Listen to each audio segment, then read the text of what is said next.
story all about how my life got flipped turned upside down. This is a story about the time I dated a religious leader not too soon after my mom passed away, and he happened to be deceiving me or misleading me about going through his divorce process and his intentions. The result was I needed to try to get order protection because his so-called soon-to-be ex-wife accosted me in my home, and he took me back and forth to court. So, part one. For we all must meet our moment of truth. Yep, that's me. You're probably wondering how I ended up in this situation. So he's already going through a divorce process. He's working with his fraternity brother, who was a divorce lawyer. He's looking at property. He needs to move out of his family house with the kids, etc. by winter. But right now, he's sequestered kind of like water roses in the corner of the house where he doesn't interact with his so-called soon-to-be ex-wife. You already know where this is going, right? I know you know. So in the meantime, he's asking me, just give me some grace, lean with it, rock with it.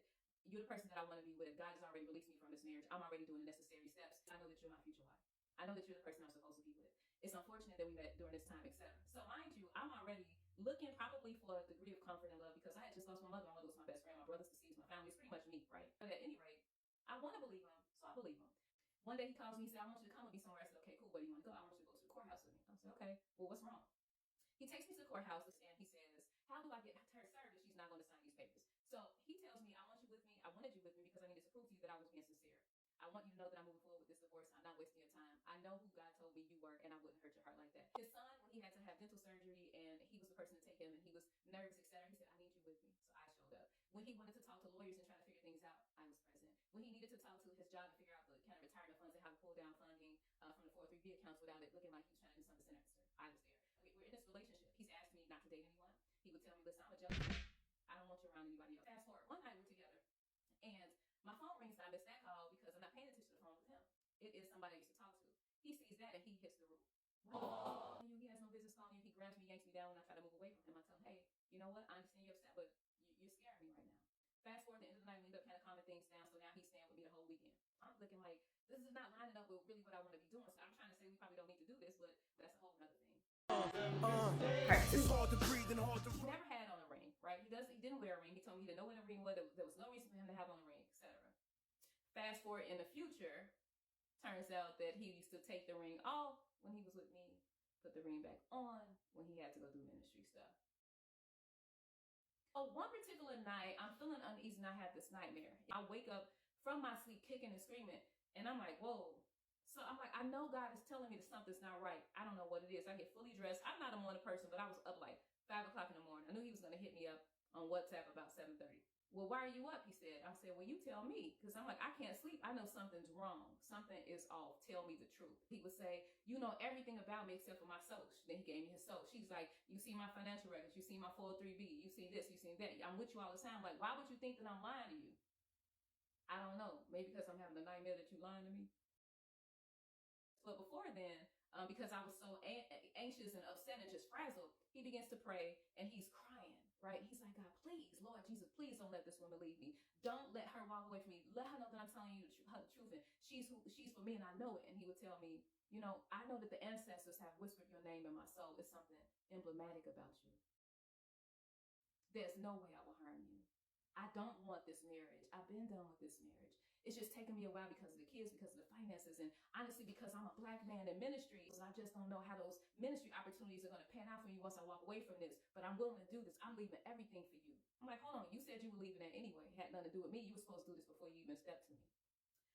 Maybe about noon, he hits me up, like, how's your day going, etc. We talk, but he's a little bit different, right?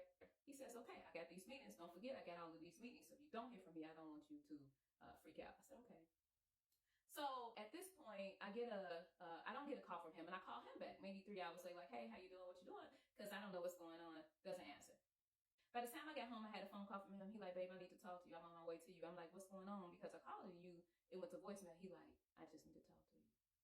I said, what did you do? I just need to talk to you. Now he's crying. He cried a lot. So now he's crying. He's like, babe, just listen to me. Listen to me. I love you. You got my heart, nigga. Gets to my house and he says, I reconciled my marriage. What do you mean you reconciled your marriage? Because like 4 hours ago, you was begging and crying me, wait, what's going on? I'm like, my mind is blown because I'm thinking back on everything he said, like, oh man, this dude been playing me the whole time. No matter where we face, we must face the moment of truth, baby. Part 3.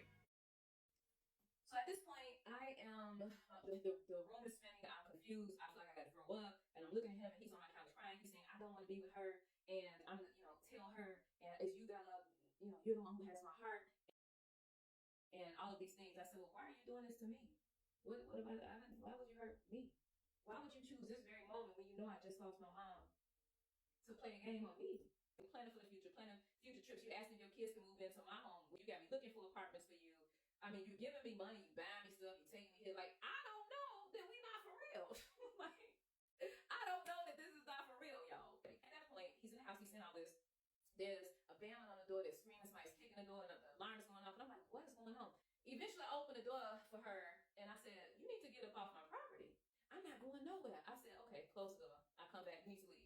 I'm calm. I'm strangely calm. Because in my mind, I'm like, I'm concealing carry. This dude is concealing carry. She's irate. He's obviously a whole clown. I was clearly a goofy in this situation. But I need to keep a level head so that things don't escalate. Finally, she and I, we go back and forth there. She backs up off of the steps. And he and I, we continue to talk. And next thing you know, I'm sitting on the carpet, he's sitting in the chair, and I'm asking him how, why. It was like I was stuck in some type of loop, needing to understand. He's texting. He gives me his phone. I'm looking at his text messages. He's telling her, I can't leave her right now because she might be unstable. You know, she's still grieving, and I don't know what her mental state is like. She's like, well, if the B got a problem, I'm going to call the police and say that she's kidnapping you. And he gets ready to leave. I give him his phone. He leaves. He calls and he WhatsApps to tell me good night that night. Calls me in the morning. Comes by the next morning to tell me that he's afraid of what he's done to me and that he still loves me, all of these things. Eventually, I went to court and I had to order protection against her because if she's that unstable trying to fight me based on the stuff that he said, and she's paid money to investigate me and find out where I live, where I work, and who you be with, and all these things, I don't know what their capacity is for just like sinister behavior. It hits me up and he sends me a text and said, you won. I said, I have no idea what you're talking about. And he says, I lost my job and the order of protection was served. I didn't respond because that's on you. Only thing I did was actually tell the truth like I'm doing now. I'm telling the truth about what happened to me. That is whatever the consequences are. That's on you. You live with that. You deal with that. Whatever. So we go back and forth in court. Eventually, he still called me from while we we're in court, and my lawyer has to tell me, leave me alone. Like, what are you doing? Leave her alone. Stop calling her. But stay tuned for the next part. Went from we gon' conquer it all. Yeah, I'ma see you in court. I would've never thought. He was still, reaching out, and I had to have my lawyer to ask him to stop. I'm like, I don't know what to do. Should I respond to him? Should I answer? And I just told the lawyer had to reach out and say, hey, stop calling my client. You're saying these things in court, and then you're calling her, right? So leave her alone, right? It's not fair, right? His lawyer had him write me a letter. Don't want to read the letter. I did more harm to you and myself and my family. I'm like, the same family that you would just leave, and the same family that you said you didn't want to be with this so-called soon-to-be ex-wife when you were. I couldn't even think about nobody else. That family. The family or the soon-to-be ex-wife that you said cheated on you and had an emotional affair in the past and was harmful to you. And there's all of these things that you claim that you were done to you in an abusive manner. And now you've found a way to harm me. For what reason? For what reason? So now I don't want to read a letter from you. I said, tell him if he drops it, then I'll drop it, because I was tired. And I'm like, I'm going back and forth in and out the country, and I'm trying to spend time with my family, and it's coming up with the holidays. My first holidays without my mom. Her birthday was coming up. It was around the holidays, Christmas, and I just couldn't take it. I'm like, I'm done with it, right, in terms of the legal aspect. And so, of course, he was like, okay, fine. Fast forward from that point, he was still on my social media, looking at all my stories. Actually, just a few months ago, he was checking me out on LinkedIn and Instagram, etc. And I have just started deciding I want to tell my story. It's not really about what anybody else says. I know my friends were like, hey, this is kind of wild and interesting, but also it's a good way for you to heal, right? To share your story. You don't know who else you can help. He told the judge that I held him hostage. The saga continues. Wu-Tang, Wu-Tang, Wu-Tang. No, seriously, just when you thought it was over, it's not over. I get a knock at the door in the fall, and it is law enforcement. I check the Ring camera, and it's the sheriff. So the sheriff is coming to inform me that I'm being served under emergency order of protection and that I have to go to court. So I'm like, well, who is this from? But it's always the same person. We're thumbing through the paperwork trying to figure out what the accusation is this time. This time, this person is asking for civil and criminal charge because I posted a Facebook video saying that I had healed from a breakup and that it was very harmful to me, and it happened soon after my mom had I'm in court, I'm defending myself against these particular charges. The judge sees the video, he hears the testimony, he says, nah. He throws it out because it's unfounded. This person is not in any danger. But one other thing, I remember when we were in court and he told the judge that I held him hostage. You held me hostage, Your Honor. What he didn't tell the judge is that he came back to my house after the melee, kind of the next day after the big blow up, to bring me breakfast and to tell me that, you know, he was afraid of what he had done and all of the things.